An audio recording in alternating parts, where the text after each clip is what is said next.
Alright, everybody. This is Zach here. Welcome back to another video on the You Should Care podcast. Today we are going to be going over the Longshoreman strike that is now over. They are back to work, which is good news for all of us.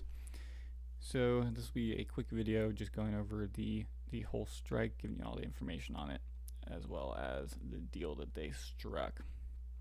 So we'll go over why the strike started, how big it was as far as ports and workers, what they're currently being paid, what they're asking for, what they got, as well as comparing that to inflation, cost of living, and end with a little bit of my opinions on the matter. So to start, this was the ILA members that started on strike Tuesday morning at 12:01 a.m., closing all of the ports along the Atlantic and Gulf coasts. This was the first strike for this union in almost 50 years. I believe 1977 was the last time they went on strike. And the ILA represents about 50,000 East Coast and Gulf Coast dock workers that all went on strike here. So I do have my notes that I'm going to read from, but just a nice little picture of where these guys work up on the screen here. Pretty large dock there. So the strike is currently off, but it's not over yet. So they're suspending the strike for 90 days on this tentative agreement, and January 15th is going to be the date to look out for, to see if these guys go back to work fully or not.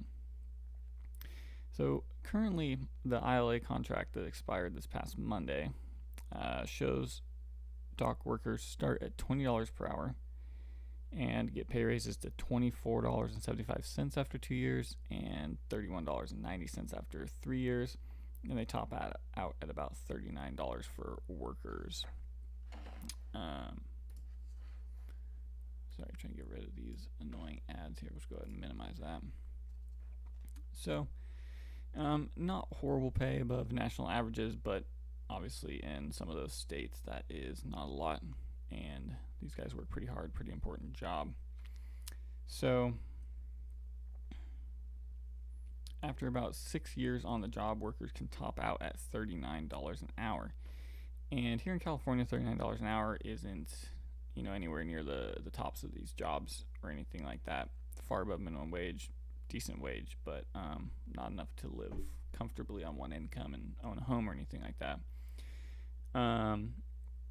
So the thing here is, if you do the math on these numbers, the current wage tops out at about $81,000 a year. But according to a Waterfront Commission of New York Harbor report, about a third of local longshoremen made about $200,000 or more a year. So over 33% of them made more than $200,000 a year.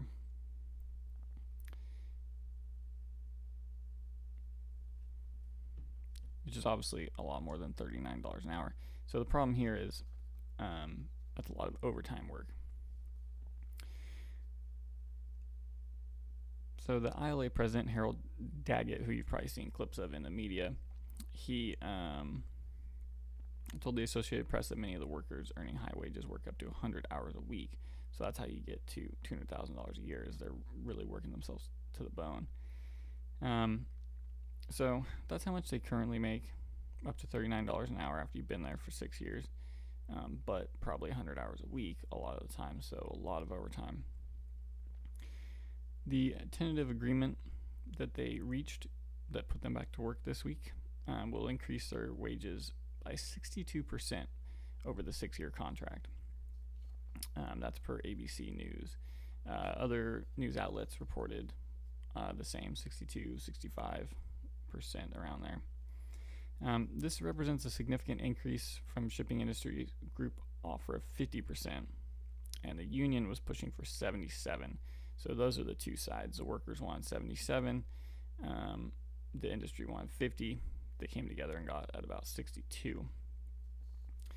So, and that's over 6 years. So that's about 10% a year, right? And a 10% raise would be incredible for most people, but unfortunately, once you look into the inflation numbers and cost of living numbers, it's actually not that much. Again, most of us, in my opinion, if I got a 10% raise, I'd be pretty stoked about that. It'd be a very decent raise. But when you run the numbers, it really doesn't end up being a ton. Now, it's a lot better than most people, for sure. So, just to go over some numbers, according to the U.S. inflationcalculator.com, the last 8 years of inflation, so over the last two presidents, are the following numbers. 2016, 2.1%. 2017, 2.1. 2018, 1.9. 2019, 2.3. 2020, 1.4. 2021, 7%. 2022, 6.5%. 23, 3.4. 2024, 2.5. So if you add those up, the numbers under Trump's 4 years was about 7.7%, and Biden so far in 4 years is 19.4%. So obviously a discrepancy there with Biden's presidency being higher, but regardless of who you support, that is quite the total for just 8 years, right? About 26% over 8 years. So getting a 10% and 19.4% inflation in the last 4 years, meaning that 10% raise gets cut down substantially due to inflation. And then per the Bureau of Labor and Statistics, the consumer price index for all urban consumers increased 2.5% over the last 12 months. So if you're at 5% inflation and 2.5% increased cost of living in the last year, that's 7.5%. So your 10% raise just went down to 2.5%. Not that great. According to officialdata.org, the cost of living from 2016 to 2022 went up 18%. So again, this is just further data that means that 10% annual raise they're getting is really going to be under 3%, and that's not even including or factoring in the higher taxes they might be accruing with their higher wages, because again, that top number for them is going to go from $39 an hour to $63 an hour in the final year of their current contract they're trying to get. So quite the increase. They're going to see a lot more taxes out of that. So really, if inflation keeps at the current pace it's going, then that raise is going to be about 2% per year, which is crazy. But relative to everybody else working in the United States right now, it's definitely a much higher raise than most people, and a good raise. Important note here, I mentioned in the beginning, is this is not over. Both these sides have to officially agree on these terms by January 15th. And one of the important parts of the terms that the workers are trying to get is a ban on automation, or rules put in place on automation, because they don't want to lose jobs to automation. They have big machines moving containers around that don't require a human being on each machine, stuff like that. Might require one person to oversee 10 machines as opposed to 10 people running 10 machines, right? So it'll be interesting to see how this plays out, because a lot of that stuff is inevitable, and although we all want people to keep jobs, technology is going to advance. You can't stop that. And automation for some of those jobs is really a good idea, not just to save the company money, but to save the consumer money. Although we know the company will just save money and stack more profits and not pass the savings along to us. But, for mundane tasks like that, moving a container from one side of the yard to the other side, if a machine can do that, that's a good idea, right? It's not a skilled job. Dangerous job, but doesn't require a lot of skill.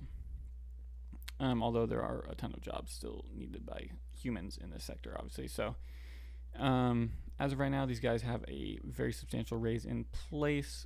Once they figure out some terms for the automation side, I'm sure they'll get something signed. So they have until the 15th. We need to check back in on this when we get an update. It seems that, according to reports, the Biden administration did pressure them a little bit to make a deal and kind of say, hey, give them close to what they want, because we need this done with, which Even if there was an election, it would make sense because you don't want the whole world to shut down. Shutting down most of the ports in the United States is obviously going to cause a huge issue for everybody, every industry, every household. So no president would ever want that. But especially with the election coming up in about a month, they obviously don't need anything bad or catastrophic like that happening right now. So they did pressure him a little bit. Apparently it worked. We got a deal in place right now. Hopefully they figure it out. But as of right now, the strike is over. It only lasted about 2 days, which is really good. The one in 70s lasted substantially longer. I believe it was 7 weeks. So catastrophe most likely avoided. I know some people raided grocery stores a little bit for supplies. I did a little bit just in case this lasted weeks. So a 2-day strike shouldn't affect us too much. There should be buffers in place to absorb that, I would assume, in all industries. But yeah, catastrophe avoided. Speaking of catastrophes, we are going to have a video on Hurricane Helen coming out, update on everything related to that. So stay tuned, like, subscribe. That's all the info on the strike. That's why it started, how it got resolved, where we're at. We'll keep you guys updated if we have any updates on the front of a deal getting finalized. So like, subscribe. Thanks.